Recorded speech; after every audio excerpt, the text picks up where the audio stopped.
ಬೆಳಗಾವಿಯಲ್ಲಿ ಮಂಗಳವಾರದಂದು ಸುದ್ದಿಗಾರರೊಂದಿಗೆ ಮಾತನಾಡಿದ ಮಾಜಿ ಶಾಸಕರಾದ ಸಂಜಯ್ ಪಾಟೀಲ್ ಅವರು ಕಾಂಗ್ರೆಸ್ ವಿರುದ್ಧ ತೀವ್ರ ವಾಗ್ದಾಳಿ ನಡೆಸಿದ್ರು. ಕರ್ನಾಟಕದಲ್ಲಿ ನಡೆದ ಕೆಪಿಎಸ್ಸಿ ಪರೀಕ್ಷೆ ಹಗರಣವನ್ನು ಬದಿಗಿಟ್ಟು ನೀಟ್ ಪ್ರಶ್ನೆ ಪತ್ರಿಕೆ ಸೋರಿಕೆ ವಿಚಾರದಲ್ಲಿ ಬಿಜೆಪಿ ವಿರುದ್ಧ ಕಾಂಗ್ರೆಸ್ ಆರೋಪ ಮಾಡುತ್ತಿರುವುದು ಹಾಸ್ಯಾಸ್ಪದ ಎಂದು ಅವರು ಹೇಳಿದರು.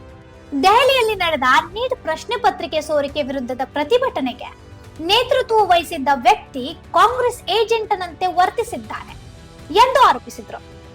ಕಾಂಗ್ರೆಸ್ ಪಕ್ಷ ಅಭಿವೃದ್ಧಿ ವಿಚಾರಗಳಿಗಿಂತ ಬಿಜೆಪಿ ಹಾಗೂ ಪ್ರಧಾನಮಂತ್ರಿ ನರೇಂದ್ರ ಮೋದಿ ಅವರನ್ನು ಟೀಕಿಸುವುದರಲ್ಲಿ ಕಾಲ ಕಳೆಯುತ್ತಿದೆ ಎಂದು ಸಂಜಯ್ ಪಾಟೀಲ್ ಅವರು ಟೀಕಿಸಿದರು.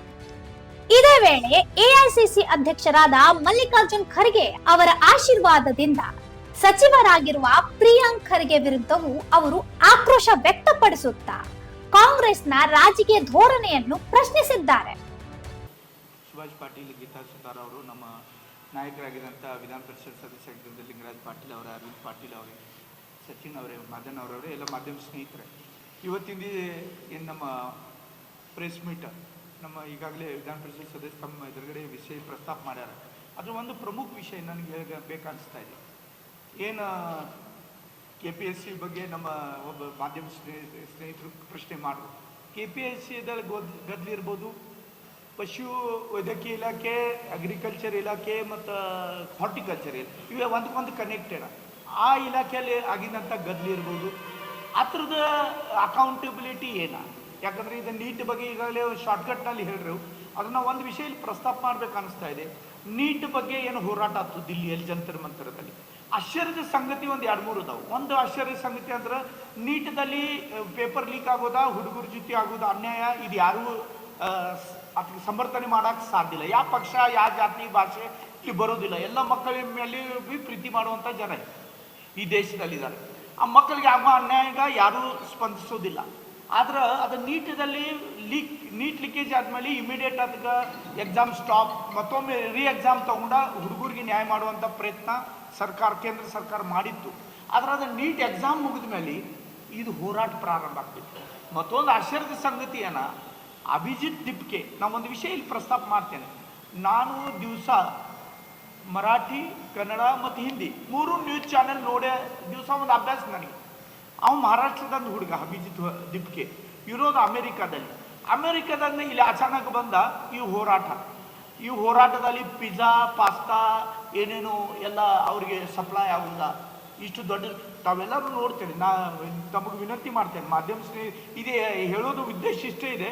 ಇದೊಂದು ಇಂಟರ್ನ್ಯಾಷನಲ್ ಷಡ್ಯಂತ್ರ ಇದೆ. ನರೇಂದ್ರ ಮೋದಿ ಅವರಿಗೆ ತೊಂದರೆ ಕೊಡಬೇಕು, ಹೆಸರು ಕೆಡಿಸ್ಬೇಕು. ಯಾಕಂದ್ರೆ ಕಳೆದ 12 ವರ್ಷ ನರೇಂದ್ರ ಮೋದಿ ಅವ್ರ ನಡವಳಿಕೆ, ಅವ್ರದ್ದು ಅಡ್ಮಿನಿಸ್ಟ್ರೇಷನ್, ಅವ್ರ ದೇಶಕ್ಕೆ ಒಂದು ಎತ್ತರ ಲೆವೆಲ್ಗೆ ಓದಿಟ್ಟಿದ್ದಾರೆ. ಮತ್ತು ಇದ್ರದ್ದು ಉದಾಹರಣೆ ಅಂದ್ರೆ ಈಗೇನು ಹೋರಾಟ ಆಯ್ತು, ಅವರು ವಿಡಿಯೋ ಮಾಡ್ತಾಯಿದ್ರು. ಆ ವಿಡಿಯೋ ಕೋಟ್ಯಾಂತರ ಜನ ನೋಡ್ತಾಯಿದ್ರು. ಆ ನೋಡುವಂಥ ವಿಡಿಯೋ ಸ್ಟಾಪ್ ಮಾಡುವಂಥ ಕೆಲಸ ಇನ್ಸ್ಟಾಗ್ರಾಮ್ದವ್ರು ಮಾಡ್ತಾರೆ. ಇದ್ರ ಹಿಂದೆ ಯಾರ ಕೈವಾಡ ಇದೆ? ಬೇರೆ ದೇಶದಿಂದ ಅಲ್ಲಿ ಹೋರಾಟ ಕೂತಿನಂಥ ಜನರಿಗೆ ತಿಂಡಿ ಅಂದ್ರೆ ಇವೆಲ್ಲ ಪಾಸ್ತಾ, ಪಿಜ್ಜಾ ಏನೇನು ಅಂದ್ರೆ ಎಲ್ಲ ಮುಗಿಸೋವಂಥ ಕೆಲಸ. ಇದು ಹೋರಾಟಿತ್ತೋ ಇದು ಫುಡ್ ಫೆಸ್ಟಿವಲ್ ಅಂತ ಒಂದು ಪ್ರಶ್ನೆ ಮಾಡುವಂಥ ಅಲ್ಲಿ ಪರಿಸ್ಥಿತಿ. ಮತ್ತೊಂದು ನಾ ಎಲ್ಲರಿಗೂ ಮಾಧ್ಯಮ ಸ್ನೇಹಿತರಿಗೂ ವಿನಂತಿ ಮಾಡ್ತೇನೆ. ಯಾಕೆ ಇದು ವಿಷಯ ಹೇಳೋದಂದ್ರೆ 35 ದೇಶ ಆ ದೇಶದ ಸರ್ವೋಚ್ಚ ಸನ್ಮಾನ ಕೊಡುವಂಥ ಕೆಲಸ ಮಾಡಿದ್ದಾರೆ ನರೇಂದ್ರ ಮೋದಿ ಅವರು. ಇಲ್ಲಿವರೆಗೆ ಎಷ್ಟೋ ಪ್ರಧಾನಮಂತ್ರಿ ಆದರು. ನಾ ಯಾವ ಪ್ರಧಾನಮಂತ್ರಿ ಕೆಟ್ಟ ಒಳ್ಳೇದಂತ ಮಾತಾಡ್ತಾ ಇಲ್ಲ, ಎಲ್ಲ ನಮ್ಮವರೇ, ಎಲ್ಲರೂ ಚಲೋ. ಆದ್ರೆ 35 ಸಮ್ಮಾನ ಕೊಟ್ಟಿನಂಥ ಒಬ್ಬ ಪ್ರಧಾನಿ ನರೇಂದ್ರ ಮೋದಿ. 35 ದೇಶ ಅವರು ಸರ್ವೋಚ್ಚ ಸಮ್ಮಾನ ಕೊಡ್ತಾರೆ. ಇದರ ಅರ್ಥ ಇಡೀ ಜಗತ್ತು ಮೆಚ್ಚುತ್ತಾ ಇದೆ ನರೇಂದ್ರ ಮೋದಿ. 12 ವರ್ಷ ಪ್ರಧಾನಮಂತ್ರಿಯಾಗಿ ಕೆಲಸ ಮಾಡಿದ್ಮೇಲೆ ಹೆಸರು ಕೆಟ್ಟಬೇಕಾಗಿತ್ತು, ಕೆಟ್ತಾ ಇಲ್ಲ. ಜನ ಇನ್ನೂ ಪ್ರೀತಿ ಮಾಡ್ತಾ ಇದ್ದಾರೆ. ಅದಕ್ಕೆ ಅವ್ರ ಹೆಸರು ಕೆಡಿಸ್ಬೇಕು, ಅವ್ರ ಮೇಲೆ ಒಂದು ಏನಾರ ಅಪವಾದ ತರಬೇಕಂತ ಇದು ಷಡ್ಯಂತ್ರ ಇತ್ತು. ಮಕ್ಕಳ ಮೇಲೆ ಏನೂ ಪ್ರೀತಿ ಇಲ್ಲ. ಮತ್ತು ತಮಗೆಲ್ಲರಿಗೂ ವಿನಂತಿ, ಅಭಿಜಿತ್ ದಿಪ್ಕೆ ಅವ್ರದ ಸ್ವಲ್ಪ ಇಂಟರ್ವ್ಯೂಗಳು ಎಲ್ಲರೂ ನೋಡ್ರಿ. ನಾ ಭಾಳ ಇದ್ರಲ್ಲೇ ನೋಡ್ತಾ ಇದ್ದೇನೆ. ಅವ್ನು ಮಾತುವಾಗ ಸ್ಟ್ರೇಟ್ ವೇ BJP ಮತ್ತು ನರೇಂದ್ರ ಮೋದಿ ವಿರೋಧ ಮಾತಾಡ್ತಾನೆ. ಅಮೆರಿಕಾದಾಗ ಇದ್ದಿನಂಥ ಹುಡುಗ ದೇಶದಲ್ಲಿ ಏನು ನಡೀತಾ ಇದೆ ಇವನು ಒಬ್ಬಗೆ ಗೊತ್ತಿದೆ. ಮತ್ತು 35 ದೇಶ ಯಾರ ಕಡೆ ಇಂಟೆಲಿಜೆನ್ಸ್ ರಿಪೋರ್ಟ್ ಇರ್ತೈತಿ, ಎಲ್ಲ ಜಗತ್ತದ ಇನ್ಫಾರ್ಮೇಶನ್ ಇರ್ತೈತಿ, ಅವರು ಸರ್ವೋಚ್ಚ ಸನ್ಮಾನ ಕೊಡ್ತಾರು. ಮತ್ತು ಇವ ಹುಡುಗ, ಕಾಲೇಜ್ ಹುಡುಗ ಅಮೆರಿಕಾದಲ್ಲಿ ಇರ್ತಾನು, ಇವನು ಹೇಳ್ತಾನು ನರೇಂದ್ರ ಮೋದಿ ಹೀಗೆ ಹಾಗೆ ಅಂತ. ನರೇಂದ್ರ ಮೋದಿಗೆ ಹೆಸರು ಕೆಡಿಸ್ಬೇಕು, ಭಾರತೀಯ ಜನತಾ ಪಾರ್ಟಿ ವಿರೋಧ ಮಾತಾಡ್ಬೇಕಂತ ಅದು ಒಂದು ಷಡ್ಯಂತ್ರ ಮುಖಾಂತರ ಇಲ್ಲಿ ದೀಪಿಕೆಗ ಪ್ಲಾಂಟ್ ಮಾಡುವಂಥ ಕೆಲಸ ನಮ್ಮ ವಿಪಕ್ಷ, ನಾವು ಒಂದೇ ಹೇಳೋದು ವಿಪಕ್ಷ ನಾಯಕರಿಗೂ, ದೇಶ ಹಾಳಾಗುವಂಥ ಕೆಲಸ ನಮ್ಮ ಯಾರ ಕೈಲೂ ಆಗಬಾರ್ದು. ಮತ್ತು ನರೇಂದ್ರ ಮೋದಿ ಅಂತ ಒಬ್ಬ ಪ್ರಧಾನಿ ಕಳೆದ 12 ವರ್ಷ, ಅದ್ರ ಮೊದಲು ಗುಜರಾತ್ ಮುಖ್ಯಮಂತ್ರಿ ಆದಾಗ 18 ತಾಸು ಕೆಲಸ ಮಾಡಿ ದೇಶ ಬಗ್ಗೆ ಚಿಂತನೆ ಮಾಡುವಂಥ ಒಬ್ಬ ಒಳ್ಳೆ ಪ್ರಧಾನಿ. ಅದಕ್ಕೆ ನಾವು ಬರೀ ಹೋರಾಟ ಮಾಡೋದಂತ ಹೋರಾಟ ಮಾಡೋಕ್ಕಿಂತ ನಾವು ತಿಳ್ಕೋಬೇಕು ದೇಶಕ್ಕೆ ಕೆಟ್ಟನ ಮತ್ತು ಸರಿಯನ ಅಂತ. ಮತ್ತು ಈಗ ಆಗಿಂದ KPMC ಗದ್ದಲ, ಮತ್ತು ಪಶು ವೈದ್ಯಕೀಯ ಆಗಲಿ, ಕೃಷಿ ಇಲಾಖೆದಲ್ಲಿ ಆಗಿಂದ ಗದ್ದಲ, ಇದಕ್ಕೇನು ಹಾಕೋರು, ಯಾರ ಮಂತ್ರಿಗಳು ರಾಜೀನಾಮೆ ಕೂಡ ಅವ್ರಿದಾರು. ರಾಜೀನಾಮೆ ನಾಗೇಂದ್ರ ಅವ್ರು ತಗೊಂಡಿತ್ತು, ಅವರು ಕೋಟ್ಯಾಂತರ ರೂಪಾಯಿ ಹಗರಣ ಮಾಡ್ಯಾರಂತ, ಅವ್ರು ವಾಪಸ್ ತಗೊಂಡ್ರು. ಇತರ ಅರ್ಥ ಸಿದ್ದರಾಮಯ್ಯ, DK ಶಿವಕುಮಾರ್ ಮತ್ತು ನಾಗೇಂದ್ರ ಕೂಡೇ ಹಗರಣ ಮಾಡಿದ್ರೇನ, ಗದ್ದಲ ಆಗಿತ್ತೇನ, ವಾಪಸ್ ನಾಗೇಂದ್ರಕ್ಕೆ ತಗೊಳ್ಳೋಂಥ ಇಷ್ಟೇನು ಗಡ್ಬಡಿ ಇದೆ. ನಾವು ಪ್ರಶ್ನೆ ಮಾಡ್ತೀವಿ, ಧರ್ಮೇಂದ್ರ ಪ್ರಧಾನ್ ಅಂತ ಅದ್ರಾಗ ಏನೂ ಇನ್ವಾಲ್ವ್ಮೆಂಟ್ ಇಲ್ಲ, ಆದ್ರೂ ನಾವು ರಾಜೀನಾಮೆ ಕೊಡುವಂಥ ಕೆಲಸ ಮಾಡಿಸಿದ್ದೀವಿ. ರಾಜೀನಾಮೆ ಕೊಟ್ಟಿದ್ದಾರೆ, ನಾಳೆ ಮತ್ತೆ ಏನು ಮಂತ್ರಿಮಂಡಲ ವಿಸ್ತಾರ ಮಾಡ್ರೆ ಅವ್ರು ವಾಪಸ್ ತಗೋಬೇಕೇನ? ಅಂದ್ರೆ ನೀವು ನಿಮ್ಮಲ್ಲೇ ನಡೀತಾ ಇರೋದು ಎಲ್ಲ ಸರಿ. ಪಂಜಾಬ್ದಲ್ಲಿ ಪೇಪರ್ ಲೀಕ್, ರಾಜಸ್ಥಾನದಲ್ಲಿ ಅಷ್ಟು ಕಡೆ ಆಗಿದ್ದಾವೆ. ಆದ್ರೂ ಮಕ್ಕಳಿಗೆ ಸ್ಪಂದಿಸಿ, ಅಷ್ಟೇ ಅಲ್ಲ ನರೇಂದ್ರ ಮೋದಿ ಬಗ್ಗೆ ಹಗ್ರವಾಗಿ ಮಾತಾಡಿನಂಥ ಮಕ್ಕಳಿಗೆ ಕ್ಷಮೆ ಮಾಡಿನಂಥ ಪ್ರಧಾನಿ ನರೇಂದ್ರ ಮೋದಿ ಅಂತ ನಮ್ಮಂಥ BJP ಕಾರ್ಯಕರ್ತರ ಅಷ್ಟೇ ಅಲ್ಲ, ದೇಶದ ಬುದ್ಧಿವಂತರು ಕೂಡ ಈ ಥರ ಹೇಳ್ತಾ ಇದ್ದಾರೆ. ಈಗೇನೇ ಇದು KPSCದಲ್ಲಿ ಆಗಿದ್ದ ಗದ್ದಲ, ಮತ್ತೇನು ಪಶುವೈದ್ಯಕೀಯ ಎಜುಕೇಷನ್ ಇದ್ರಾಗ ಕೃಷಿ ಇಲಾಖೆದಾಗ ಗದ್ದಲ ಆಗಿತ್ತಲ್ಲ, ನಾವು ಮುಖ್ಯಮಂತ್ರಿ ಅವರು ಪ್ರಾರ್ಥನೆ ಮಾಡ್ತೀವಿ, ನೀವು ರಾಜೀನಾಮೆ ತಗೊಂಡು ತೋರಿಸ್ರಿ. ಯಾಕಂದ್ರೆ ಪ್ರಧಾನಮಂತ್ರಿ ಬಾಗ್ಲಾಗ ಹೋಗಿ ಕೂತಿದ್ರಲ್ವ ಹೋರಾಟ ಮಾಡಕ, ನೀವೇನು ಮಾಡ್ತೀರಿ?